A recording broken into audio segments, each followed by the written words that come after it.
Hello students. In the last session we have explained input output analysis, and in this video we are going to solve an input output model using a numerical example. In our last video we had a final balancing equation or final structural equation as a11 into x1 plus a12 into x2 plus etc a1n into xn plus fd1 is equal to x1. This equation shows that technological coefficient of sector 1 with respect to same sector multiplied by the output of the same sector plus technological coefficient of sector 1 with respect to sector 2 multiplied by the output of sector 2 plus etc technological coefficient of sector 1 with respect to sector n multiplied by the output of sector n plus final demand is equal to the total output. Here the total output of a sector is divided into various sectors on the basis of the input coefficient or technological coefficient value of a11, a12 etc up to a1n.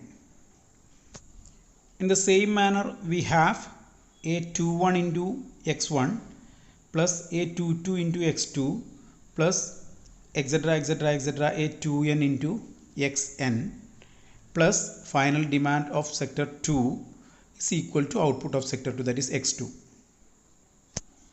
On the basis of this final structural equation we can have a matrix. For analytical convenience we have taken a 2 into 2 model. That means there are only two sectors. Here this equation can be represented using a matrix like x1 x2 is a vector is equal to a11 a12 a21 a22.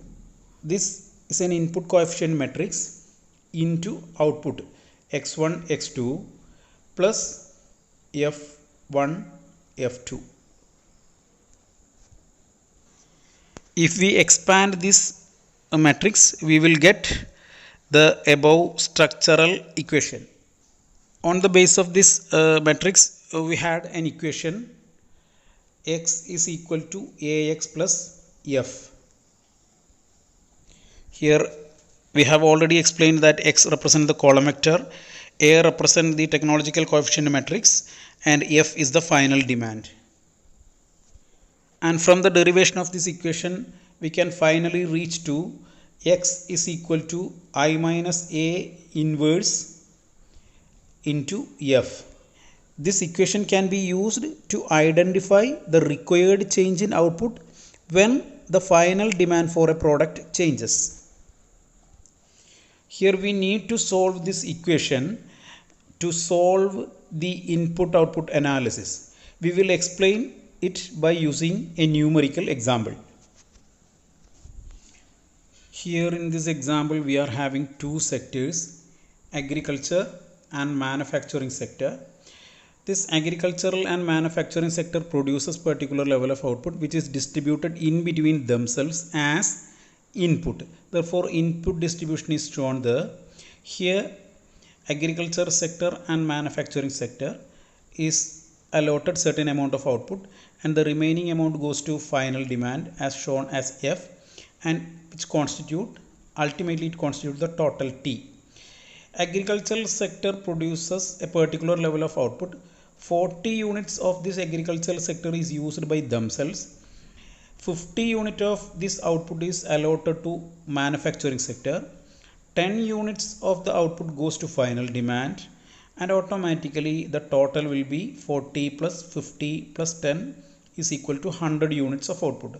The agricultural sector distributes their total output to agricultural sector itself and to industrial sector or manufacturing sector, and the remaining portion will goes to final demand. In the same manner the manufacturing sector produces a particular level of output. 50 units are allotted to agricultural sector. 100 units are used by themselves as input, and the remaining amount of 50 units is allotted to final demand, and total it constitutes 200 units. This is a table. Here 40 units of agricultural sector's output and 50 units of agricultural sector output is used as an input. That is, total 90 units of 100 output is used as input. Here we have a final demand of 10 units of agricultural output and 50 units of manufacturing output. Now we assume that there is a change in final demand from 10 units. That means there is a new demand pattern. From 10 units of agricultural output, there is an increase in demand to 20 units, and from 50 units of manufacturing sector's demand, it increases to 100 units. That means the final demand for the products is doubled. Then we need to produce additional output.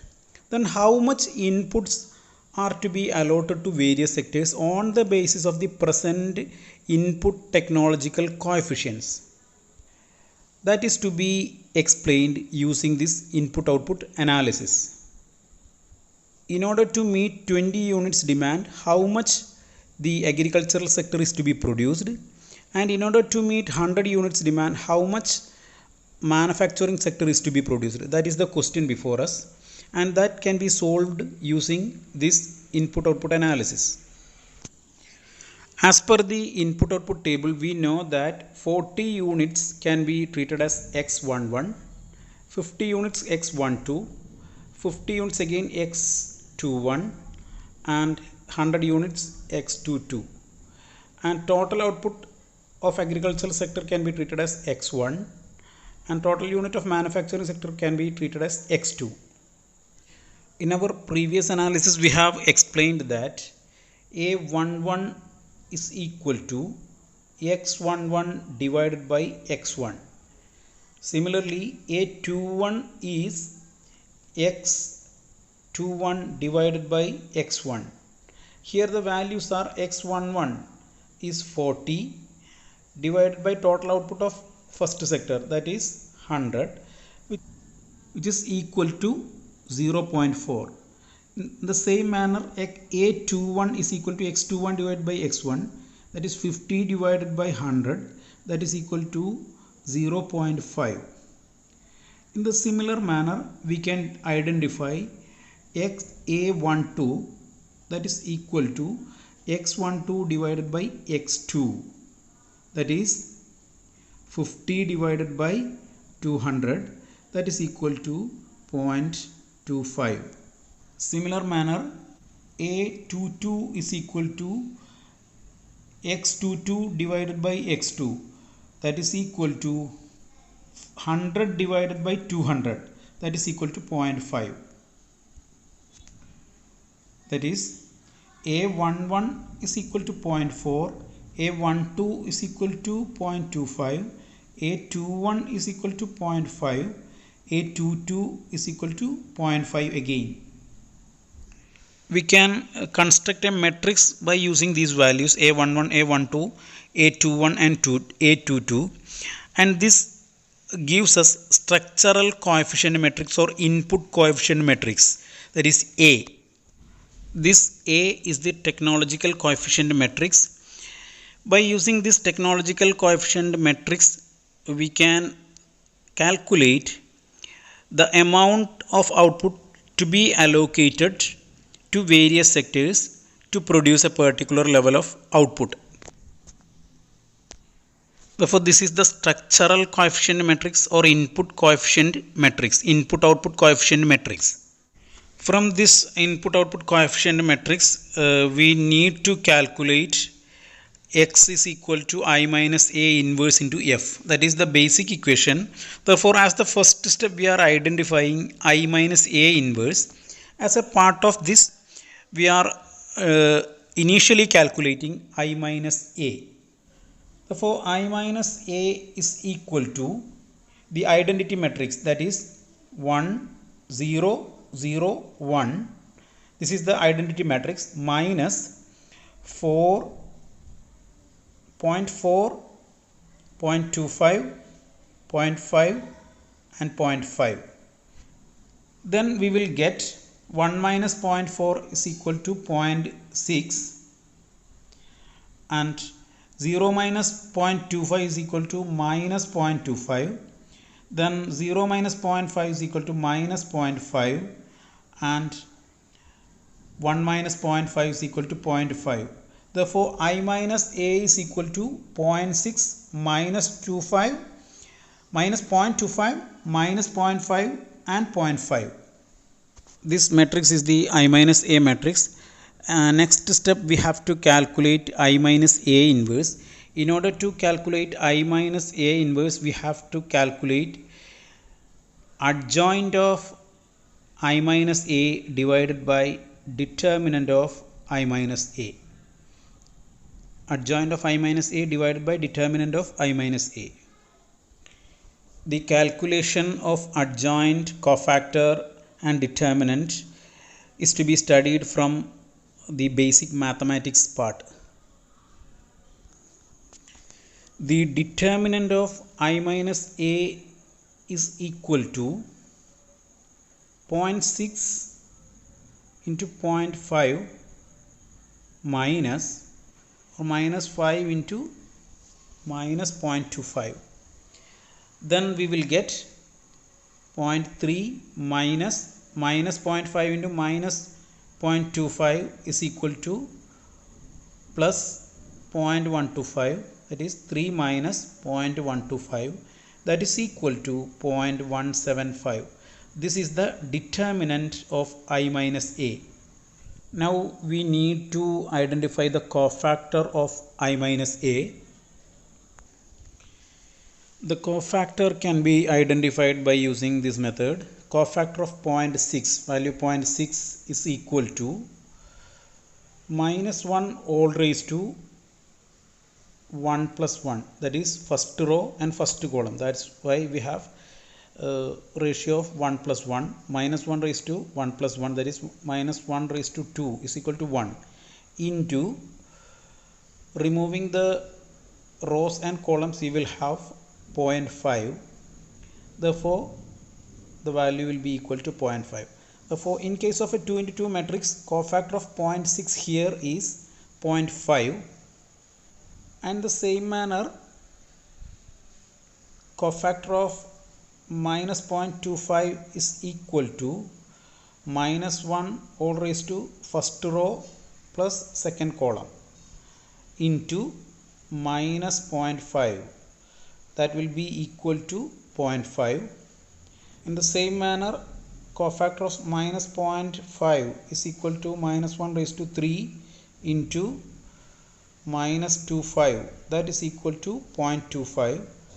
Similarly, 0.5 is equal to cofactor of 0.5, fourth term is equal to minus 1 all raised to 2 plus 2, that is 4 into 0.6, that is equal to 0.6. Therefore, we will get a cofactor matrix as 0.5, again 0.5, 0.25 and 0.6. This is the cofactor matrix. Adjoint is the transport of cofactor matrix, and therefore we need to convert the rows into columns to identify the transpose. Therefore, first row 0.5 and 0.5 is converted into column, that is 0.5 and 0.5 here, and similarly second row 0.25 and 0.6 is converted as 0.25 and 0.6. As the final step, we have to identify x is equal to I minus A inverse into F, that is this equation. In order to reach to this equation, we have to divide this matrix with this determinant I minus A, determinant of I minus A, that is 0.175, and multiply with this matrix, that is new demand. Then we will get the amount of output to be produced by each sector to meet this final demand. Therefore, the equation will become matrix 0.5, 0.25, 0.5 again, then 0.6 into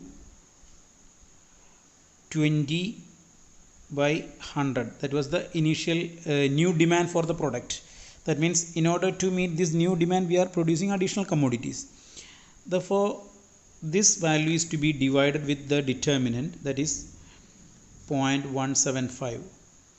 Now we can do the calculation as 0.5, the first term, into 20 plus second term 0.25 into 100 divided by 0.175.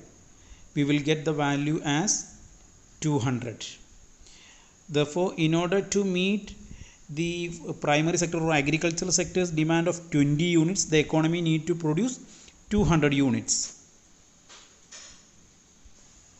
In case of the second sector, we have 0.5 into 20 plus 0.6 into 100 divided by the determinant 0.175, that is equal to 400. Therefore, industrial sector need to produce 400 units. This matrix gives us the total production required to meet the increased demand.